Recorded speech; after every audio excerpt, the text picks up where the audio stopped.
Hey, Hayes, what you doing? I'm reading this 90s Image comic. Oh my god, I can't believe you're reading that early Image stuff. And all they did was have guys with huge guns shooting and blasting people apart. And, if they weren't doing that, they just had some kind of two-page panel of a guy jumping up in the air with rippling muscles to take up the pages. They're always fighting some aliens that come down and are trying to take over. I don't know why you waste your time doing that. Why don't you read something good, a book like Oblivion Song, or maybe you want to It Eats What It Feeds, or Backtrack, some kind of good stuff. But you go reading that early Image stuff, and it's kind of all the same. Ow! Ooh. It's not mint anymore now.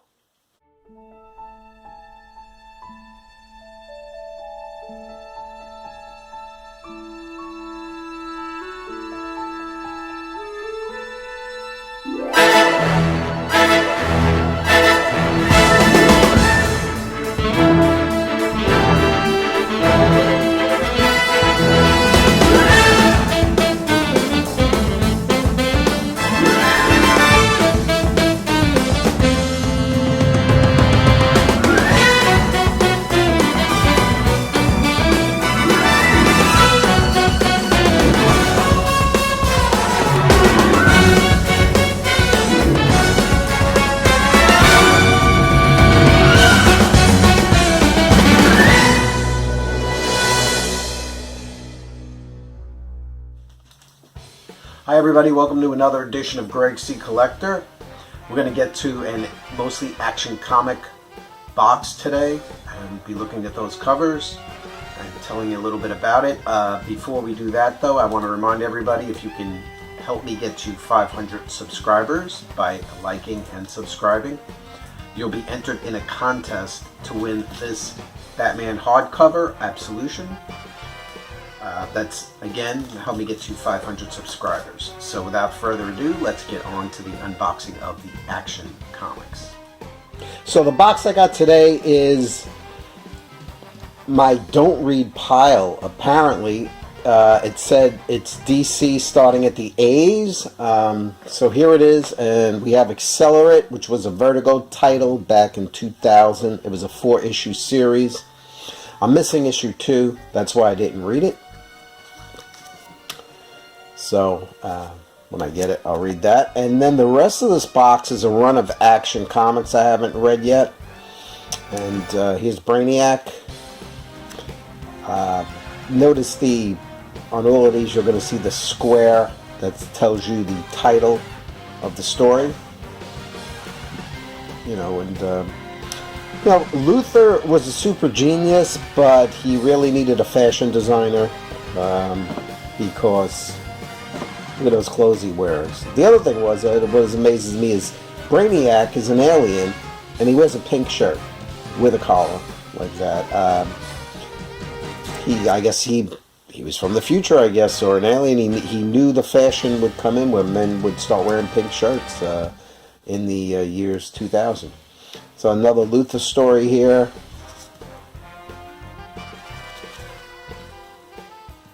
And there's a lot of these baby stories coming up. Super Baby, mixed with the aliens in the early 60s or late 50s. Even Batman was fighting aliens. I don't know why. It was a big thing back then. I think Invasion of the Sorcerer Men and all them alien movies were coming out. Here's another Super Baby one. Alien one. This is a good one. They throw bowling balls at each other. A very nice Supergirl cover there. And I want to mention this character. You're going to see him later. He comes back in action down the road. I don't know who he is because I didn't read this one yet. So as we look at these, let me just give you a few notes kind of about Superman. Before 1938, when Action Comics appeared, Siegel and Schuster, they wrote a short story called The Reign of the Superman. That was back in 1933. And he was a telepathic villain as opposed to the superhero that we get today. And that is Super Hazel. Thank you for that lovely barking, Hayes. So the term Superman was derived from Friedrich Nietzsche's term Übermenschen from an 1883 work, Thus Spoke Zarathustra.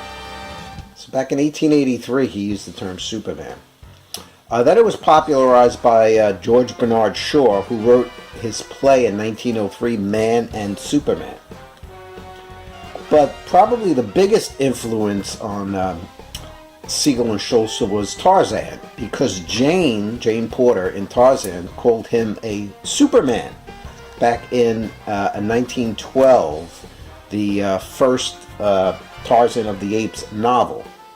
So, as you know, Action Comics debuted April 18th, 1938. It began the golden age of comics.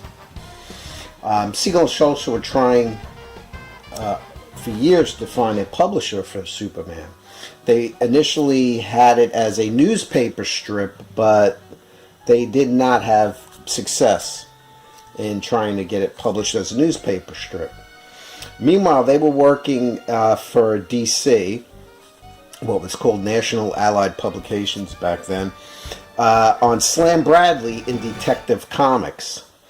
So Harry Donenfeld, who was the publisher back then, said, we're going to put out a new comic called Action, and we'd like you to contribute something to it. So they came up, they took all the newspaper strips they had of Superman and put it in a comic format and gave it to him. And they published it, and they had Superman on the cover. But after it came out, Donenfeld said, this strip's ridiculous. I don't ever want it to be on the cover of the magazine again.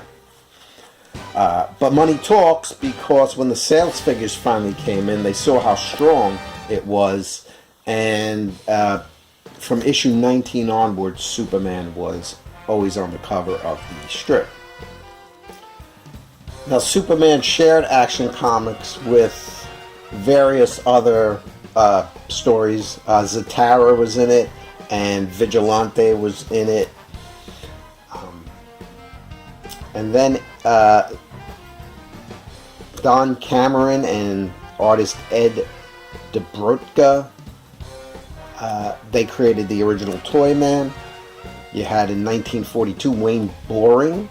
He became the major artist on Superman. And Coleman and Boring created the Fortress of Solitude back in '58. I'd like to give a little credit where credit's due. Otto Binder and Al Plastino, they created Brainiac and the Bottled City of Kandor the following month. So, of course, once the Golden Age got into the 50s, they reduced the size of the magazine, and Congo Bill and Tommy Tomorrow became the backup features. Talk about around 1959. 59, they also introduced Supergirl.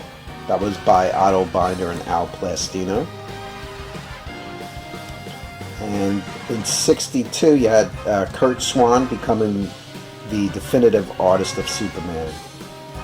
And Kurt Swan stood on a very nice man who I met and autographed some books for me. And he was just, for years, he was the artist on Superman.